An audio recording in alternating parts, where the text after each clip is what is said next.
Les amis, on se retrouve aujourd'hui avec une nouvelle vidéo. Il y a Jean-Charles Skarbowski qui a fait une interview sur les John. Donc on va regarder ça ensemble, les amis. Par contre, je voulais vous dire, c'est vrai que je suis indécis sur cette chaîne-là. J'ai commencé avec le MMA, self-défense, etc. Après là, pendant une semaine, j'ai testé le foot, d'accord. Mais je retourne sur le MMA. Ma chaîne de foot, j'ai une chaîne de foot qui a 400 abonnés, les gars. Je vais laisser mon contenu foot là-bas. M'en voulez pas, les amis, je suis un auto-entrepreneur, ça veut dire j'essaye de voir ce qui moi peut m'arranger le mieux, d'accord. Donc m'en voulez pas, bref. Cette chaîne-là, je ne parlerai plus de foot, d'accord. Donc voilà, je tiens à vous préciser, tous ceux qui sont abonnés pour le foot, désabonnez-vous si vous voulez. Voilà, j'ai fait un petit test pendant une semaine, ça a été un gros flop. Donc voilà, ça sert à rien. En fait, pour YouTube, c'est un peu compliqué, parce que YouTube, il y a des niches. C'est-à-dire, si tu parles de plusieurs sujets, c'est pas bon et c'est pas bon pour ta chaîne. Donc là, j'ai fait un petit peu n'importe quoi. Bref, on va continuer sur quoi j'étais parti. Je traiterai de l'actualité de temps en temps, s'il y a des sujets voilà, sur lesquels je vais rebondir. Le self-défense, les vidéos réactions, etc., etc., le MMA, bref. Bref, les amis, on commence tout de suite et vas-y, on écoute Jean-Charles. Hein. C'est parti, les gars. Attendez, je vous mets le bail. Hop. Attendez. Pour YouTube, tac. J'espère que vous allez tous bien, la famille. Hop, et c'est parti, les gars. Parler de ma carrière de Muay Thai, parce que c'est ça ma spécialité. Au départ, tu dis que tu vas nous expliquer pourquoi tu t'es mis dans la boxe. T'as un parcours assez particulier. Si tu veux, mais j'étais déjà champion d'Europe avant de partir m'installer en Thaïlande. Voilà, donc, oui, t'avais déjà un gros niveau ici. oui, j'avais un bon niveau ici, et après en Thaïlande, j'ai vraiment explosé. Et tu t'en rends compte quand tu deviens champion, on va y revenir après, mais tu deviens champion, t'es dans un stade entouré de Thaïs. Tu sais, t'es le seul Français, non, qui a gagné Alors longtemps. si je peux me permettre, en fait, tu deviens pas Et à l'époque, les amis, la Thaïlande, c'était pas comme maintenant. La Thaïlande, depuis 15 ans, ouais, peut-être 15 ans, 20 ans max, mais 20 ans, ouais, non. On va dire 15 ans, je pense. Ça commence à être à la mode. Mais avant ça, les gars, il y avait très peu d'étrangers qui allaient en Thaïlande. C'est-à-dire, quand Jean-Charles a percé là-bas, quand Didat a percé là-bas, etc., en boxe thaï, c'était les nouveaux, en fait. C'était tout nouveau, c'était un truc de ouf comparé à maintenant. Maintenant, il y a des grosses salles de MMA, de boxe thaï, des étrangers y viennent. Avant, c'était pas comme ça, les gars. C'était vraiment pas comme ça. Donc, même quand Youssef, il y est allé, quoique Youssef, c'était un peu plus tard. Youssef, ça commençait, Youssef Bouganem, je parle. Je pense que il commençait à avoir beaucoup d'étrangers en Thaïlande. Quand il y est allé. Je crois qu'il avait 17 ans, c'est ça, 18 ans. Ouais, c'était l'époque où ça commençait, je pense, à avoir beaucoup de monde. Parce que moi, je me rappelle de cette époque, dans la cité où j'allais, c'était la mode. C'était pas Dubaï et tout la mode, c'était la Thaïlande. Tout le monde partait en Thaïlande, les gars. Tout le monde partait en Thaïlande et tout le monde kiffait. C'était vraiment genre... Ouais, c'était la période où les gens ils commençaient à connaître la Thaïlande. Après là, depuis 7 ans, 8 ans, c'est Dubaï. Peut-être un petit peu moins. Et là, j'ai l'impression que ça recommence à être la Thaïlande. Les gens recommencent à retourner en Thaïlande. Parce que Dubaï, c'est cher, etc. Mais bref, à l'époque où Jean-Charles, Didat, etc., ils ont percé en Thaïlande, c'était un truc de ouf quand même. Champion, hein, tu l'es dès le début de par ton caractère et de par ta motivation. Quelqu'un qui fait son premier combat, et s'il se donne à fond, qui s'entraîne exactement comme il faut, qui fait tout ce que le prof lui dit, c'est déjà un champion. Après, gagner et perdu, franchement, c'est vraiment un détail. Parce que ce qui fait gagner en confiance en soi, c'est de monter sur le ring. Et c'est ça que les gens respectent. Tu fais un beau combat, tu te donnes à fond, les gens t'applaudissent. Gagner et perdu, c'est un détail. Toi, tu voulais apprendre à te battre. Ça, c'est vrai ce qu'il dit, les amis. Après, je dis ça, mais avec la nouvelle génération, pas trop.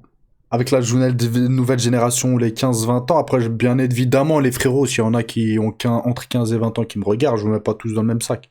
D'accord? Mais c'est vrai que maintenant, ils sont beaucoup plus critiques, les jeunes.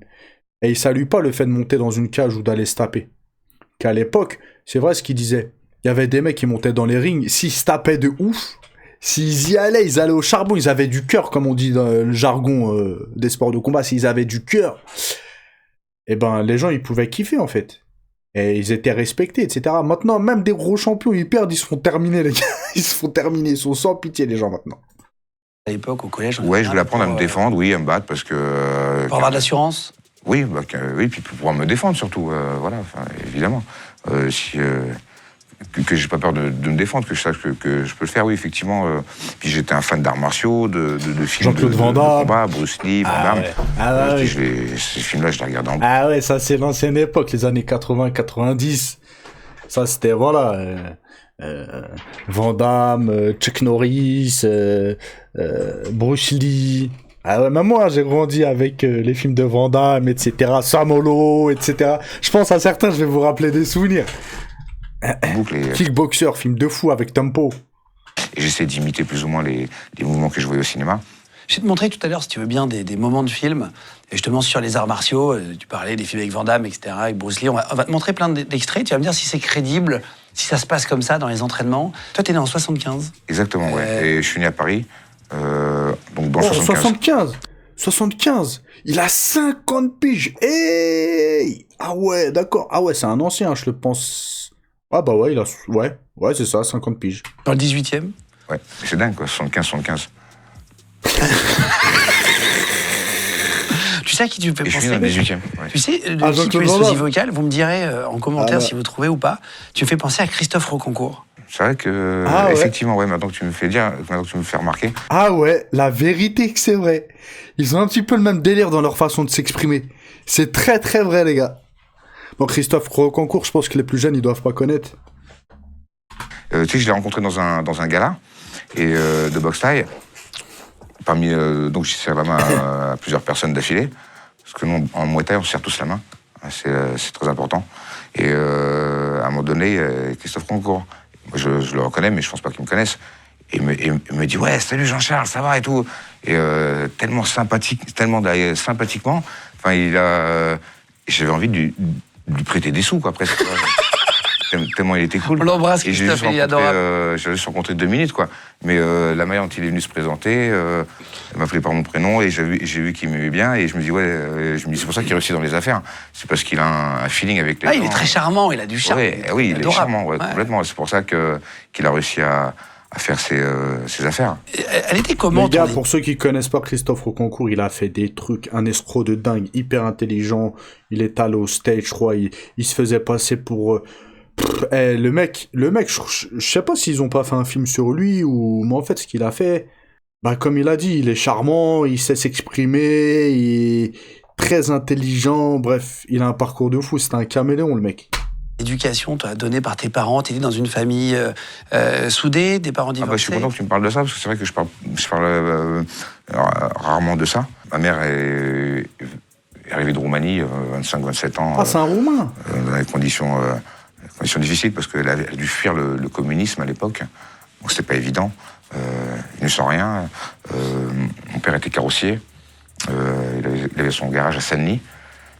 Et malgré qu'ils se soient séparés quand j'étais petit, ils vivaient dans la même rue, quoi. Ce qui fait qu'en fait, j'allais voir qui je veux. On était dans la même rue, je n'avais même pas à traverser, quoi. Et je trouve que c'est important, lors des séparations, que les parents pensent aux enfants et évitent de les manipuler et de les séparer de leurs parents. Mais ils se critiquaient pas l'un l'autre devant l'enfant, quoi. Non, jamais, quoi. C'est le problème des divorces, parfois. Ils sont restés amis, on habite dans la même rue et je les voyais tous les deux, tous les jours. Voilà. C'est le plus dur pour les enfants. Après, moi, j'ai une éducation stricte. Hein. J'étais fils unique et ma mère me poussait, toujours soutenu. Ils vont te laisser faire plein de sports de combat différents, le karaté, tu vois. Oui, mais ma mère, elle était bien contente que je pratique ça parce que elle sait qu'un garçon, il doit pouvoir se défendre. Au final. Surtout, bien évidemment, je juge pas le physique et je ne vanne pas. Mais Jean-Charles Skarbowski, même quand il était jeune, quand il était au top niveau, il a jamais eu un physique avantageux. Je veux dire, à l'école, ça m'étonnerait même pas que les gens essaient de le mettre à l'amende, en fait. Donc oui, je pense qu'il pouvait subir de l'harcèlement, etc., etc. Donc c'est pour ça peut-être que sa mère, elle était contente qu'il fasse des sports de combat pour apprendre à se défendre, comme il l'a dit de toute façon tout à l'heure. Ça ne se fait jamais agresser, mais au moins ça apporte une assurance. On sait que peut se défendre, c'est important. Ouais, si jamais. Ça. Et puis défendre ses proches, sa femme, ses enfants, on ne sait jamais, quoi. Les Allemands peuvent débarquer à tout moment, quoi. Tu vois. Il est fou. Mais tu rigoles maintenant, mais bon. Tu vas faire du karaté, du kung-fu. Ouais, j'ai la fait du boxe karaté, française. exactement, judo, à l'école. Mais toutes ces disciplines. Aikido aussi, tu as dit Aikido, j'allais Ouais, dire. j'ai fait toutes ces disciplines pendant 3 mois. Pour essayer un peu tout. Oui, 3 pour mois, c'est essayer. tout. Après, dans toutes les salles où j'allais, j'étais personne. J'étais dans la masse. Le professeur, je ne sais pas s'il s'est adressé à moi 1 ou 2 fois dans le cours. Donc, au bout de 2-3 mois, j'avais quelques mouvements, je m'étais un peu assoupli, je connaissais un peu les bases. Et ça m'a suffi, quoi. Donc, j'ai arrêté. Quand je suis parti m'entraîner chez André Zetoun la première fois à 15 ans, Non, c'est Zitoun qui l'a entraîné, Jean-Charles. Je savais qu'il l'avait entraîné plus tard, mais quand il était jeune, je ne savais pas en fait qu'il s'est formé là-bas en fait. Ah, bah voilà, je viens de l'apprendre. André Zitoun, ça va devenir ton entraîneur. oui, mon deuxième père presque, parce que j'ai perdu mon père à 13 ans. Et lui s'est occupé de moi tous les jours avec la volonté, la bienveillance. Et il a fait de moi ce que je suis aujourd'hui. Et je ne le remercierai jamais assez. Dès le premier cours, déjà premièrement, le prof vient, il me parle, yeux dans les yeux. Et on se me parle, mais en plus il me met un coup. Et quand il m'a mis un coup, je suis tombé sur les fesses. Et je m'étais fait mal au coccyx, j'étais très choqué, mais j'ai l'impression par contre d'exister pour quelqu'un ce jour-là. Parce que dans les autres disciplines, personne ne m'avait mis de coups et personne ne m'avait vraiment parlé. Ça m'a mis des Je ne sais frissons. pas s'il se rappelait de mon prénom d'ailleurs. Alors que lui, il s'est rappelé mon prénom tout de suite, il m'a appelé plusieurs fois par mon prénom. Ça va être ton premier cours de boxe thaï avec lui Voilà. À 15 ans, c'est ton premier cours. À 15 ans, c'est un ami qui m'avait attiré là-bas, Jérôme Le Bourgeois. Je dois le citer parce que c'est lui qui m'a fini. Ouais, je suis une grosse mouche, ta grand-mère, ça se voit, le breton il revient là. Il y a une grosse mouche, je déteste ça. Allez, casse-toi. À la boxe thaï. C'était un copain de l'école, on était à la même école ensemble. Et il m'a parlé de ce sport, j'ai rencontré Zetoun. On peut dire qu'il y a eu un coup de foudre. Hein. Et j'ai fait pareil 3 mois et j'ai arrêté comme toutes les autres disciplines que j'avais commencé auparavant. Quoi. Pourquoi Parce que ça me suffisait. J'ai appris à mettre un coup de pied, un coup de poing. Je voyais pas il n'y a pas la notion de passage de ceinture en boxe thaï. Bon, dans les autres disciplines que j'avais faites avant, oui, mais j'existais pas dans le cours. J'ai pas continué. Mais en boxe thaï, moi, je voulais apprendre à mettre un coup de pied, un coup de poing. J'ai appris, j'ai arrêté, quoi. J'ai pas besoin de continuer, quoi. Et je suis revenu 1 an après. Pourquoi tu vas retourner au bout d'1 an Bah, Il s'est fait. Non, bref, je vais m'abstenir. je crois que c'est une histoire de bagarre. Ah bah, c'est ce que je voulais dire. Je voulais dire, il s'est fait péter sa bouche, c'est comment. Il a vu qu'il avait pas assez appris, donc... J'avais 15 ans, je me suis battu avec un mec. Le mec était champion de France de boxe anglaise, enfin du moins vice-champion de France, je sais pas, enfin en junior, quoi. On avait 15 ans, quoi. M'a battu 1 fois, 2 fois. Ah bah, ouais, c'est ce que je voulais dire, quoi. Après, j'ai dit, bon, faut que je reprenne la boxe thaï, quoi. Tu te bats dans la rue, tu veux dire, avec lui Non. Oui, Ah. à 15 ans. Et il te bat, et tu te dis, il faut que tu ailles te réentraîner pour Bah être oui. encore plus fort. Ouais. Mais surtout qu'après, j'avais peur, quoi. Donc, il fallait que je lutte contre ma peur et que j'apprenne à me défendre. Et tu vas devenir bon à partir de quand À partir de quand En fait, je peux ton dire- entraîneur te dit, tiens, t'es un Mais peu par au-dessus contre, des tu sais autres. que donc il m'a battu 1 fois. Je suis retourné le voir une 2e fois pour avoir ma revanche. Je suis retourné de moi-même. Et j'ai perdu. Et après, je suis retourné une 3e fois pour avoir la belle. Et j'ai reperdu. Donc 3 fois. Mais par contre, j'ai eu le courage d'y retourner une 2e fois et une 3e fois. Aller le voir à la sortie Bah, le petit, il était courageux, à 15 piges pour faire ça, il y en a pas beaucoup qui l'ont. pour avoir ma. Mais c'était un traître. Il m'a poussé dans le dos et quand je me suis retrouvé, il m'a mis un coup de poing dans l'œil. Un gros traître. Mais je le remercie parce que Il a toujours le seum après lui, je crois. c'est un peu quand c'est lui que je suis là. C'est fou. Ouais. Incroyable. Tu vas aller t'entraîner avec André Zetoun, tu vas de manière déterminée, tu vas au cours régulièrement tu vas Ouais, faire- je manque pas un jour. Je manque pas un jour, je manque pas un cours. Et en plus, j'ai 1 heure en avance, Rémi m'a dit, et pendant 1 heure, je saute à la corde avec un kawaii. Et quand les gens arrivent 15 ou 20 minutes avant, ou même à l'heure, et qu'ils voient que toi, tu as fait 45 minutes que tu sautes à la corde avec un kawaii, C'est quoi et ce que t'es t'es en d'accord avec sueur un et que kawaii tu sautes à la corde, pour transpirer, tu mets un t-shirt, un kawaii, comme ça, tu perds beaucoup d'eau, quoi. Et, Ça fait transpirer. et hein. ça fait transpirer, ça fait perdre du poids, puis ça fait éliminer les toxines. Enfin, le but, c'était de perdre du poids, d'être vraiment sec, quoi. Il faut aimer souffrir fort quand même dans la boxe thaï. Il faut être vraiment déterminé. C'est vrai que On le voit, hein, depuis tout jeune, il a un mental, déjà, juste par son mental, il se démarque des autres. Déterminé, revanchard, il avait pas froid aux yeux, hein. Il se faisait gommer, il y retournait, il allait s'entraîner, il tapait 1 heure de corde. Wesh, il était déter, les gars. Si t'aimes pas souffrir, ouais, tu peux pas faire de la boxe. La boxe thaï particulièrement, toi qui as essayé tous les sports, c'est plus dur que les autres? Je peux pas dire que c'est plus dur, c'est un coup de poing, ça. La boxe thaï, pour moi, c'est le sport où tu ressors avec le plus de séquelles, qui fait le plus mal. La boxe thaï, tu reçois un middle, tu le bloques. Ouais. Et c'est vraiment très très dur. Voilà. Plus que le MMA et tout, je pense. Très sincèrement, ouais. C'est la boxe thaï. Ouais, c'est le sport le plus difficile en termes d'impact physique.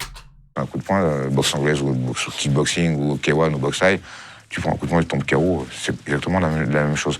Ce qu'il y a en boxe thaï, c'est moins dangereux pour la tête parce que la plupart des coups, c'est au corps. Alors qu'en boxe anglaise, 90% des coups, c'est au visage. Et à l'entraînement, il tape fort, donc le cerveau est bien.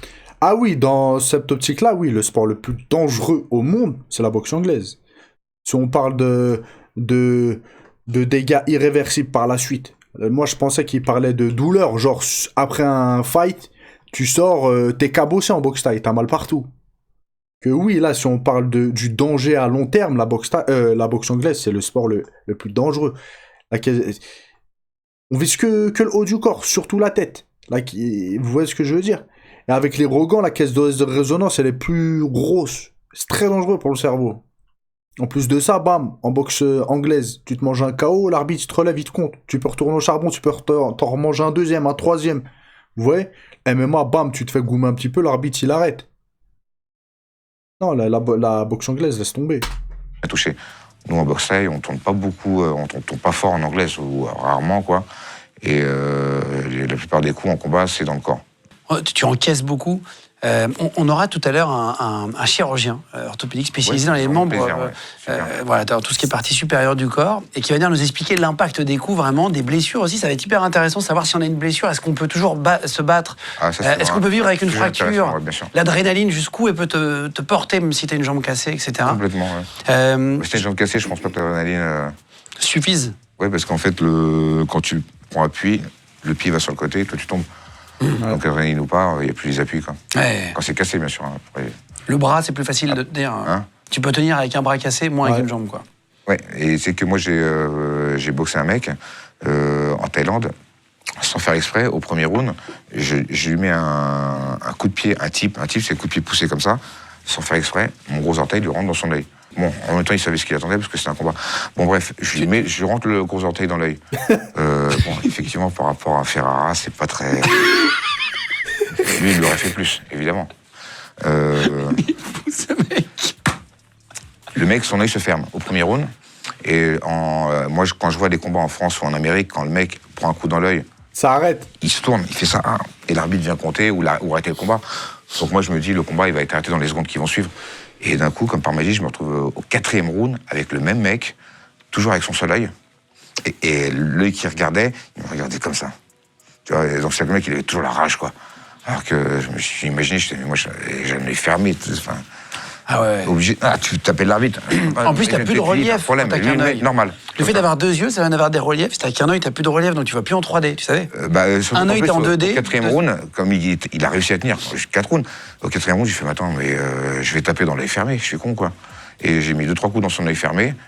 Non, dans son œil ouvert, tu veux dire. Non, dans son œil fermé. Fermé. L'œil ouvert, il peut voir arriver les coups. Oui, mais après, si tu lui allumes l'œil aussi ouvert, c'est plus compliqué pour combattre. Ça va être plus difficile parce que vu qu'il a un œil qui est fermé, son autre œil travaille à 200%, quoi. Donc autant taper dans l'œil. La conversation là, ouf. 100%. C'est plus logique. Et pourquoi faire? Tu voulais taper son œil qui marchait déjà plus? Parce que normalement, taper dans une blessure, ça se fait pas trop, mais là, il allait gagner si je le laissais continuer. Parce que non seulement il continuait le combat, mais en plus il mettait des coups de pied et puis il lâchait pas. Et je commençais à perdre au point, quoi. Et je me suis dit, bon, alors je vais taper dans l'œil fermé. Et je tapais que dans son œil fermé, forcément il voyait pas les coups arriver. Tu comprends pourquoi? Et du coup, oui. À cause de la visibilité. Oui, mais regarde, là tu me tapes là, je vois pas le coup arriver.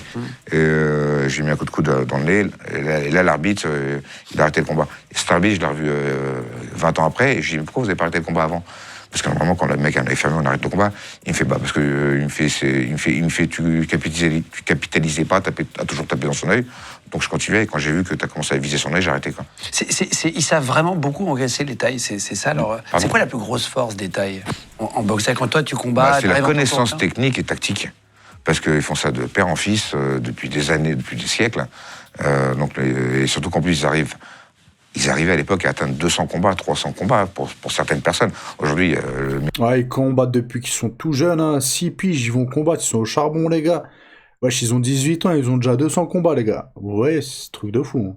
D'ailleurs, en Muay Thai, Senchai, 350 combats. C'est dingue, tu imagines le niveau technique que... Parce que même quand ils sont petits, hein, la famille les font combattre. Et quand ils gagnent, c'est les petits qui rapportent à manger de l'argent pour nourrir la famille, en fait. C'est les petits. L'autre, il a 13 piges, il a 10 piges, il va combattre pour la famille, en fait. C'est une dinguerie. L'expérience, c'est complètement fou, quoi. Et donc voilà, leur point fort, c'est de pouvoir boxer 2 fois par mois, depuis qu'ils ont 6-7 ans. Peut-être maintenant un peu plus... commence à peut-être un peu plus tard pour la plupart, mais à l'époque, ils commençaient à 6-7 ans. À 15 ans, ils prennent leur retraite, ils ont déjà 150-180 combats, quoi. Oh là là. Ceux qui continuent après 15-16 ans, c'est ceux qui sont champions. Ceux qui commencent à faire plusieurs défilés, ils arrêtent. Et rares sont ceux qui vont jusqu'à 20 ans, quoi. Maintenant, aujourd'hui, c'est un peu décalé, parce que la Thaïlande c'est un peu enrichi. Les Thaïs ont moins besoin de mettre leurs enfants dans des camps. À l'époque, c'était plus pauvre. Ils mettaient les enfants dans des camps. Pour gagner leur vie. Ça, ils n'avaient rien à payer, et les enfants leur ramenaient de l'argent avec vous voyez, les gars. les combats. Ah waouh, c'est les enfants qui ramenaient l'argent par an. Les enfants qui ramenaient l'argent par an, ouais. En Thaïlande, c'est comme ça. Incroyable.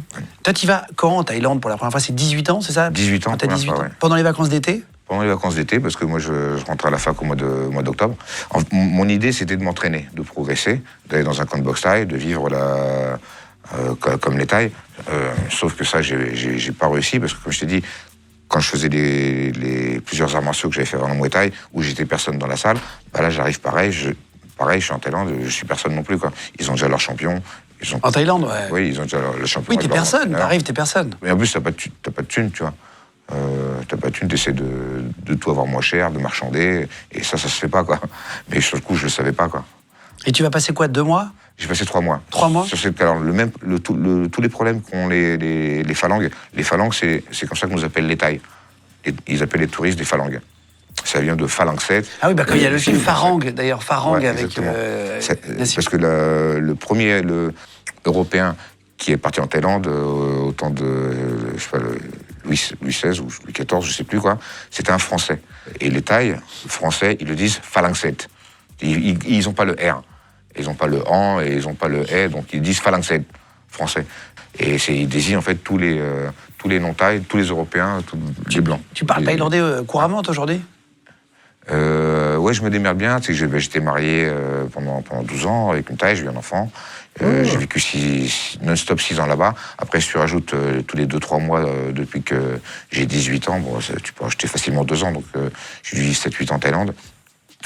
Et j'ai un camp là-bas, j'ai un club, le club dans lequel je m'entraînais, le Jockey Gym, qui est un club de champions, dont sont sortis des dizaines de stars, quoi, dont Senchai, dont je parlais tout à l'heure, avec qui je me suis entraîné. Somla Kamsing, qui est médaille d'or aux Jeux Olympiques en anglaise, c'est la première médaille d'or des Thaïs aux Jeux Olympiques. Tout sport confondu, donc le mec c'est une vraie star. T'as détesté au départ les camps de Muay Thai quand tu y arrives pendant les 3 mois, ouais. Et tu vas dans les bars. Il y a des bars où il y a des combats, c'est ça? 18, 19 et 20 ans, j'allais à Pattaya. À Pattaya, c'est une station balnéaire touristique avec que des bars. Que des bars, c'est même réputé pour ça. Et dans 3 bars, il y a un ring avec des combats entre Thaïs, mais ce sont des faux combats. C'est des faux combats, c'est pour les touristes. Ah, je déteste les trucs comme ça. Il y en a beaucoup, ils connaissent même pas, ils voient des faux combats, ils se disent c'est des vrais combats. Ils disent oh, regardez le truc de fou. En fait, c'est de l'acting. Genre, l'autre, il va lui mettre une patate, l'autre, il va simuler de tomber, mais c'est cramé que c'est fake. Mais il y en a, ils y croient vraiment, genre. Je déteste trucs comme ça. Ouais. C'est-à-dire qu'ils savent déjà qui va gagner et qui va perdre. Parce que de En l'acting. fait, ils se tapent pas pour de vrai, quoi. Ah oui, d'accord, c'est Oui, comme ils du font catch, quoi. Ils semblant. vont faire. Oui, ils font du catch. C'est du Ils font du spectacle. catch, il prend un coup, l'autre il part dans les cordes, là tu mets un coup de poing, il tombe, il se fait compter, il relève. C'est divertit, des quoi, anciens pros. Parce qu'en Thaïlande, ceux qui font de la boxe, c'est que des pros, c'est pas pour le loisir. Sauf maintenant, ça commence un peu à commencer le loisir. Mais c'est des anciens pros, passé un certain âge, qui boxent plus. Et en fait, c'est leur travail. Tu vas faire des combats dans les bars Et ou j'ai fait 6 combats dans les bars en 2 mois. Voilà, et j'ai fait plus ou moins. J'ai que des victoires et en plus par KO, donc ça m'a permis de rencontrer plein de tailles sur Pattaya et puis d'être un petit peu connu, ça me faisait plaisir. Ouais, tu te fais ton petit réseau là-bas. Ouais, je me suis fait mon petit réseau, exactement. T'en profites pour faire un peu la fête, pour draguer un peu dans les bars ou tu fais un peu les deux? Oui, mais par contre, j'ai jamais réussi à rencontrer quelqu'un, quoi. Non, je draguais pas, j'étais très timide, je draguais pas. Et je dansais même pas, quoi. Et je buvais pas, je fumais pas. Dans la discothèque, j'étais comme ça dans un coin, je regardais. C'est pas du tout mon truc, non. Et toi, tu faisais des vrais combats où? Oui, mais je faisais des vrais combats. Dans les bars aussi? Dans les bars. Quand les mecs ils rencontrent un touriste, ils y vont à fond. Ils ont la fierté, et les amis les regardent. Donc ça tape vraiment, quoi. C'est pour ça que tu dis que t'avais mal. Ça tape vraiment, ouais. Non, c'était pour. Ça tape vraiment. Après, il y a peut-être 2-3 fois où je pense que le mec a fait exprès d'abandonner parce qu'il pensait que c'était trop dur. Au début, ils essayent, quoi. Ils essaient de te démonter. S'ils n'y arrivent pas et qu'il n'y a pas d'argent en jeu, autant rester au sol sur un coup de poing plutôt que de se relever et de se faire complètement démonter pour rien. Pour Quoi. rien. Tu vas te blesser à la main. Ouais, je me suis blessé à la main à 18 ans déjà. C'était quelques jours avant le bac. En plus, le bac français, j'étais en première, donc j'avais 17 ans. À l'écrit, quoi. Et donc, ce qui fait que 2 jours... Non, c'est même la veille, quoi. À l'entraînement. Je mettais pas de bande et je tapais fort dans le front. Je m'étais fait une grosse bosse sur la main. Et donc, je vais au bac français avec un bandage sur la main, quoi. Et il faut écrire au bac français. C'est des épreuves d'écriture. Tu as eu ton bac français? J'ai eu mon bac français, ouais. D'accord. Ouais. J'ai eu 12. Et 8 Je crois à que j'ai eu l'oral. la même chose. Non, j'ai eu 8 à Non, moi, l'écrit, j'ai eu- 12 à l'oral. Putain, j'ai vraiment eu des scores. Non, moi, mais vraiment, j'ai j'étais eu très 3 à mauvais. l'écrit. Parce que j'ai fait un hors-sujet, en fait. Donc, Des combien alors, j'ai glissé le... T'es combien en bac français, tu dis? À l'écrit, j'ai eu 3. 3. J'ai fait hors-sujet. Après, je me suis rattrapé à l'oral. Voilà. Et l'oral, c'est ton fort? L'oral, j'ai triché. Mais j'aurais peut-être C'était un ouf. fait du Comment mal, tu peux tricher à l'oral? Normalement, tu ramènes environ une feuille avec 25 ou 30 sujets possibles et la prof choisit un de ces 30 sujets. Bon, déjà, moi, je suis arrivé avec 4 sujets. Elle m'a dit, pourquoi t'as que 4 sujets? Il faut en avoir environ 30. Et je dis, parce que j'ai changé d'école en cours de route et on étudie. Bon, bref. Et pendant qu'elle interroge quelqu'un, elle me demande de préparer, mais on est dans la même pièce. Et moi, sur les 4 sujets que j'avais des antisèches. Et elle tombe sur le seul sujet que je connais, quoi.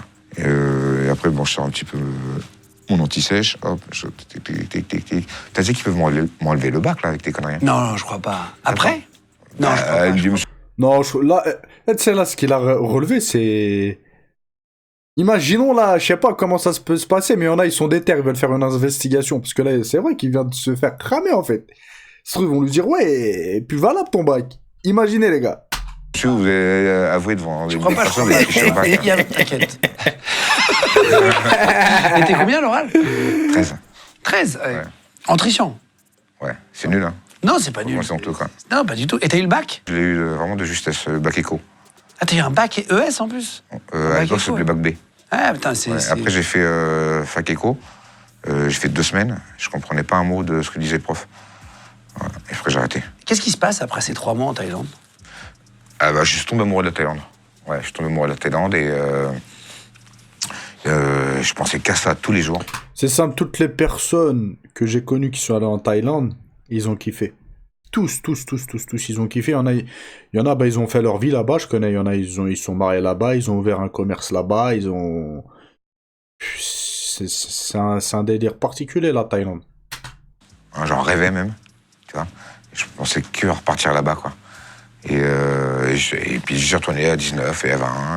Et à 20 ans, je suis devenu champion d'Europe. Comment est-ce que tu prends un aussi gros niveau? Bah non, l'entraînement, évidemment. Tu sais, Zetoun disait pour... je sais pas si c'est Zetoun ou Mike Tyson, mais c'est un peu pareil. Il disait, ouais, pour être meilleur que l'autre, il faut s'entraîner plus que l'autre. Et c'est tellement simple et clair comme truc. Et je m'entraînais tout le temps, je loupais pas un seul cours, et je venais 1 heure en avance pour sauter à la corde. J'ai découvert un plan à Belleville où il louait des cassettes vidéo de boxe thaï récentes qui venaient juste de se passer en Thaïlande. C'était 10 francs la semaine. Alors que normalement, quand tu louais des cassettes vidéo, à l'époque, c'était 30 francs la journée. Et quand tu la rendais en retard, qu'est-ce qui se passait? T'avais un malus, tu payais en plus. Tu payais le double. Ouais. Voilà. Et puis en plus, tu laissais un chèque de caution de 800 francs pour une cassette VHS à l'époque. Si tu veux bien, je vais te montrer des moments de film. Tu vas me dire si ça se passe vraiment comme ça dans la vie par rapport à l'entraînement que tu as pu vivre, les rumeurs et puis les évidemment. films. Voilà. Oui, parce que dans les films, c'est toujours exagéré. C'est exagéré, mais parfois il y a des petites parts de vrai que tu vas peut-être pouvoir nous dire. Tu vois. Dans Oui, le film, un coup de poing dans le nez, oui. dans le film Kickboxer avec Jean-Claude Van Damme, Ouais. on le voit Il va dire quoi? Tempo, il tape dans le mur, Van Damme, il tape dans le palmier. casser des bambous. Là, je vous mets voilà. une photo. Là, vous voyez, il casse des bambous avec son tibia. Juste un seul. Et c'est pas un bambou. Le bambou, tu peux pas le casser. Parce que c'est très dur, le bambou. bambou, Ils c'est font des échafaudages avec. C'est pas sur des bambous, c'est sur des bananiers. Les bananiers, en fait, c'est pas des troncs. C'est des feuilles. C'est des feuilles l'une sur l'autre, quoi. Et tu peux l'éplucher comme ça, le bananier, tu vois. Et je l'ai fait une fois, c'est une vidéo qui est sur YouTube, et j'en pète plusieurs d'un coup, là. Par contre, maintenant, l'important, c'est combien de coups tu le pètes. Sur la vidéo, là, qui est sur YouTube, là, j'ai essayé de le péter avec 2-3 coups. Et t'as réussi? Ouais, parce qu'en boxe thaï, on a vraiment des coups de pied très puissants, quoi. Dans Bloodsport, avec Jean-Claude Van Damme, on l'accroche avec des cordes. C'est bon, ça c'est vraiment, je pense, que du show. En fait, que ça sert à quelque chose les mains, c'est pour pas perdre l'équilibre. Après, tirer sur les jambes avec des cordes, ça, je pense que c'est très bien. Mais bon, pas debout. Moi, j'ai fait des arts martiaux. Dans les arts martiaux, ça, on le faisait avec notre ceinture. Donc, avec des cordes, je suppose que dans d'autres pays où il n'y a pas des ceintures, ça doit exister, ou ça a dû exister. Parce que en France, on le faisait avec notre ceinture. Voilà. Comme ça, à mon avis, allongé sur une... Bon, en fait, ce qu'il faut, c'est... Pour s'assouplir, il faut pousser au maximum le muscle. Après, là, t'as besoin d'un arbre, t'as besoin de cordes, alors que tu peux très bien faire ça par terre tout seul ou avec un pote. Comment est-ce qu'on apprend à faire un grand écart et comment est-ce qu'on s'assouplit? Ouais, regarde, je vais te montrer, parce qu'en fait... Tiens, tire un peu ça, c'est en plus. Alors... Parce qu'il y a beaucoup de gens qui me demandent comment faire pour s'assouplir. Et en fait, c'est tellement simple. Et comme c'est douloureux, les gens ne le font pas. Alors, ils veulent une autre méthode. Alors, pour faire le grand écart, ce qu'il faut faire, tu vas halluciner, regarde.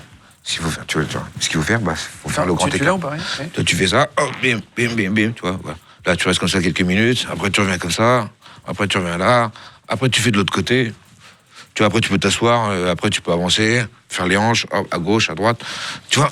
Et ça, faut faire ça au moins un bon quart d'heure. Et ça fait mal, ça tire. Donc, les gens font pas ça. Un petit quart d'heure tous les jours, tu veux dire? Non, faut essayer de... Oui, forcément, oui. L'assouplissement... Bon, en fait, t'as besoin de le faire toujours. Une fois que t'es souple, après, t'as plus vraiment besoin de le faire. Faut faire ça au moins 2-3 fois. Et t'arrives à faire le grand écart maintenant, toi? Mais non, pendant un moment, j'étais pas très loin. Non, mais là, je m'entraîne plus. Là, je fais qu'enseigner. Hein, donc, je fais pas d'effort physique et je fais pas de grand écart non plus. Mais t'as vu, j'ai quand même gardé un peu de souplesse, quoi. À 49 ans, toi. Faut pas le dire, ça. Tu les fais pas du tout, ça. Il a dit, je suis né en 75 tout à l'heure. T'as impressionné. C'est gentil, merci. Est-ce que il y a, tu sais, dans un autre film, je sais plus lequel c'est, il se bat les yeux bandés pour apprendre à entendre les trucs, etc. Machin. Est-ce qu'il y a des entraînements comme ça, ou est-ce que parfois vous vous battez à deux, les yeux bandés? Ça, peut-être dans le kung-fu, dans le comme ça, vous voyez ce que... Mais sinon, en boxe thaï et tout, j'ai jamais vu. Hein. Pour apprendre à entendre que les sons, j'en sais rien, tu vois. Je te laisse reposer la question et je te rendrai compte en posant la question que ça n'a pas de sens. Non, pour entendre si l'autre se déplace, tu vois ce que je veux dire, pour essayer d'augmenter ses sens. Ouais, mais pour contre, tu prends une grosse patate dans la gueule, quoi. Non, à l'entraînement, tu fais des trucs ludiques, parce qu'il faut que ce soit ludique, il faut rigoler. Et faire des nouveaux trucs, des trucs qu'on n'a fait jamais, c'est toujours marrant. Dans un film, c'est JCVD qui joue, Jean-Claude Van Damme aussi, de casser des briques à un moment donné. Est-ce que ça, c'est un truc qu'on fait, même pour rigoler, en entraînement, de casser une brique, du bois, casser des trucs? Alors, Bon, ça, je le faisais aussi, pareil, dans les arts martiaux que je pratiquais, on faisait du cassage de planches. Nous, les boxeurs, on fait super gaffe à notre main. Tu vois, on fait pas du kung-fu parce que kung-fu, à la limite, ils se blessent et ils font pas de compétition. Puis il n'y a pas de thunes. En boxe, il y a de la compétition. Les gens, c'est leur métier. Ils peuvent pas se permettre de se faire mal à la main. Au contraire, la main, ils vont bien la protéger et taper dans des trucs durs. C'est pas fait pour. Tu sais que à la base, Dieu a créé la main, c'est pas pour frapper, quoi. T'es serré le poing et l'envoyer sur le visage de quelqu'un, ça, c'est pas quelque chose de naturel. La main, c'est fait pour prendre des trucs, c'est fait pour travailler, pour donner, pour caresser. Mais c'est pas fait pour fermer les poings. Et effectivement, la main, c'est pas fait pour frapper. C'est pas fait pour ça, ouais. La main, ça me fait frapper, non. Dans L'Honneur du Dragon, avec Tony Jaa, on le voit faire du gainage. Vous pouvez voir là sur les défenses d'un éléphant. Est-ce que tu as déjà vu des trucs comme ça? Est-ce que ça c'est plus du folklore, hein, mais Ouais, chez Tony Jaa, vu qu'il représente la Thaïlande et le Muay Thai, il faut qu'il y ait des références. Des références à la Thaïlande. Dont l'éléphant. Tu sais, je l'ai rencontré, hein, Tony Jaa, super sympa. Lui, c'est pas un boxeur à la base. Hein. C'est un cascadeur. C'est un cascadeur. Et j'ai jamais fait de combat. Hein. Par contre, il a fait vraiment un super film.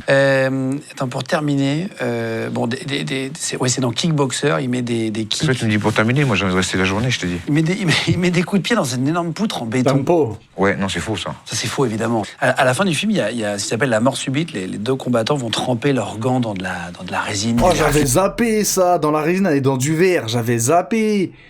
Mais je crois qu'il existait un truc comme ça à l'époque. Je crois que ça a déjà existé. Si je dis pas de bêtises, de toute façon, là, Jean-Charles, il va en parler. Mais je crois que ça a déjà existé. Hein. La mort subite, ça, c'est avec Van Damme. Non, il y a la mort subite. Ils appellent ça... Ah oui, oui, je m'appelle, oui, exact, ouais.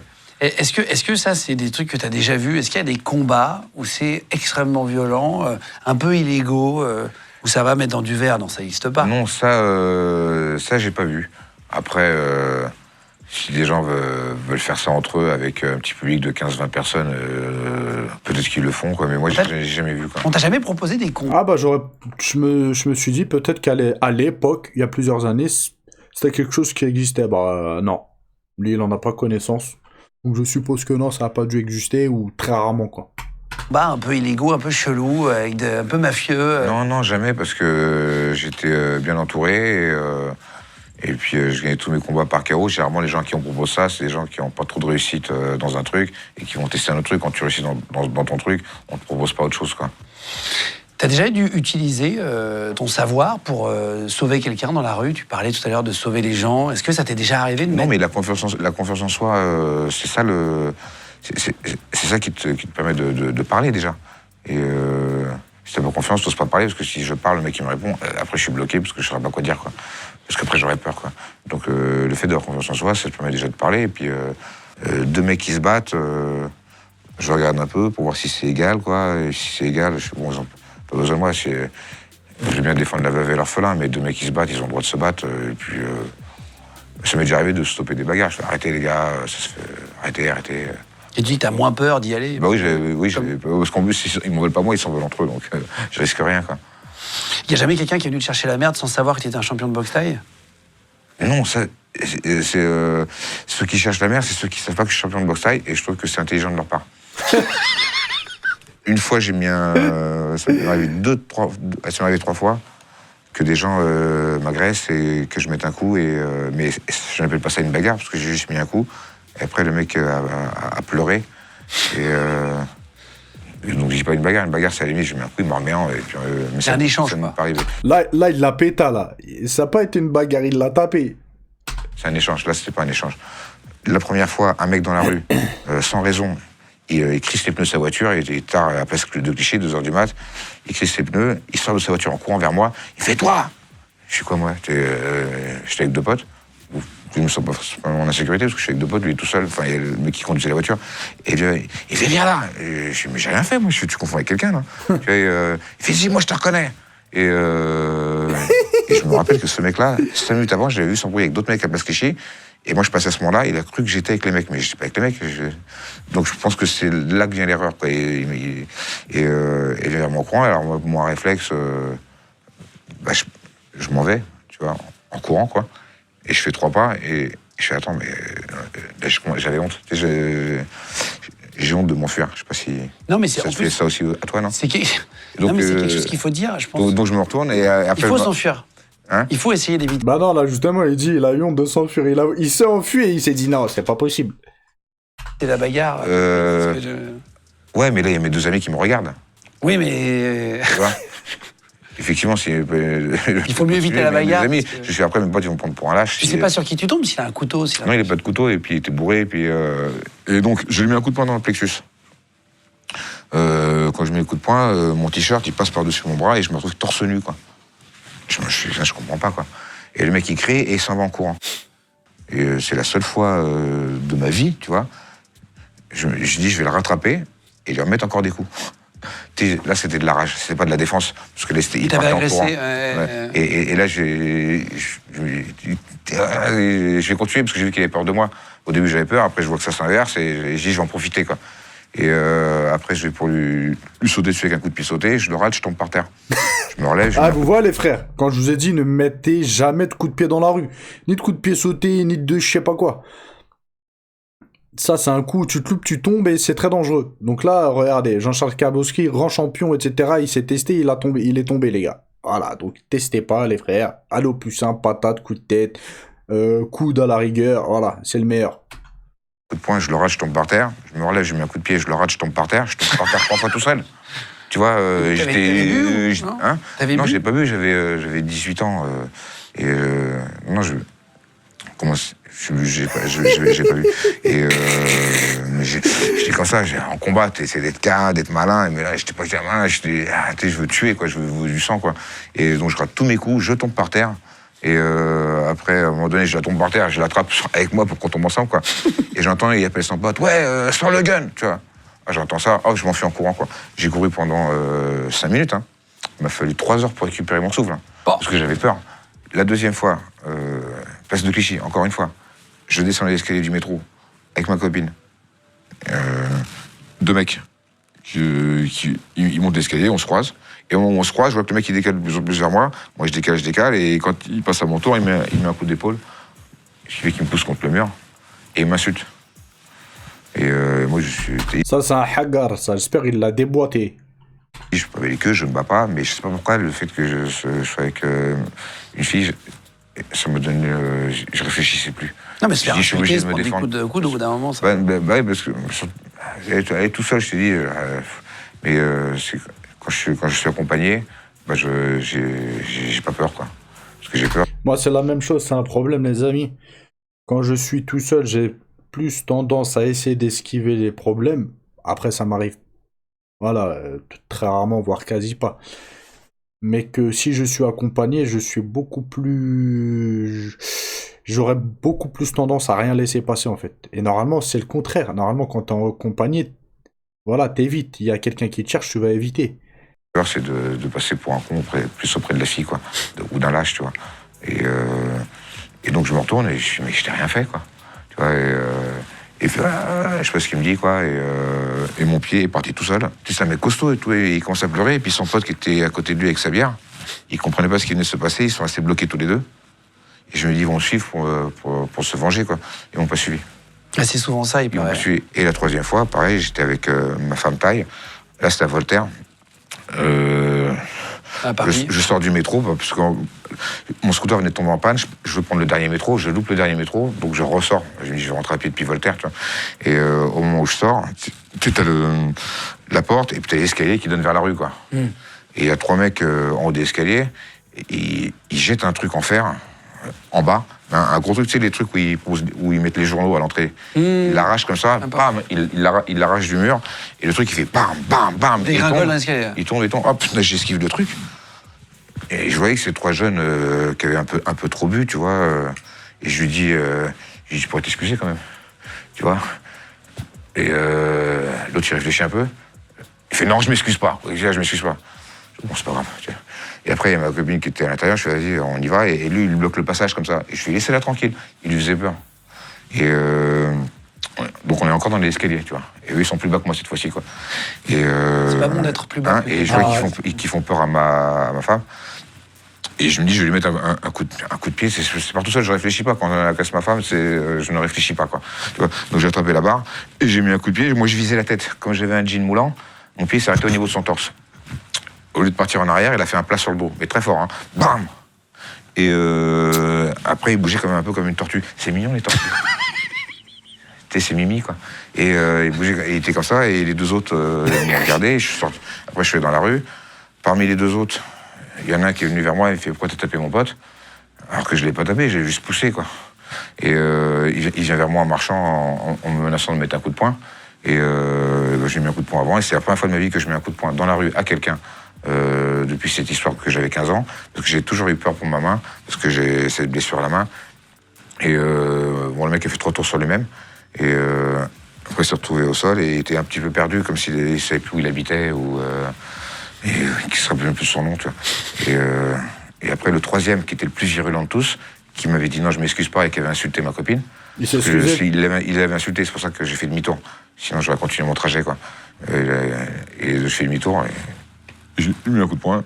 Et le troisième, qui était le plus méchant, il a rien fait. On se regardait comme ça. Il a ramassé ses 2 potes et il est reparti avec.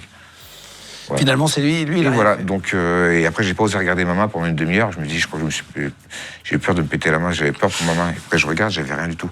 Et après, je me dis, putain, mais en fait, toutes ces années où je me suis laissé faire. Voilà. Tu vas faire des combats. Bref, les amis, j'ai regardé une petite demi-heure de la vidéo avec vous. Je vais vous mettre le lien en description pour ceux qui veulent aller regarder le reste. Il fait toujours des interviews très intéressantes, je trouve, le journaliste de légende. Donc voilà, je vous mets tout en description. N'oubliez pas de lâcher un petit like, un petit comme la famille. Et je recommence sur cette chaîne-là. Comme je vous ai dit, je laisse tomber le foot. J'ai essayé une semaine. Je me suis dit, vas-y, on va tester. Et voilà, je vois que pour ma chaîne, pour l'algorithme, c'est pas bon. Voilà, donc je stoppe. Je recommence les vidéos comme d'hab. Bref, je vous laisse. Je vous dis à la prochaine vidéo. Ciao, ciao.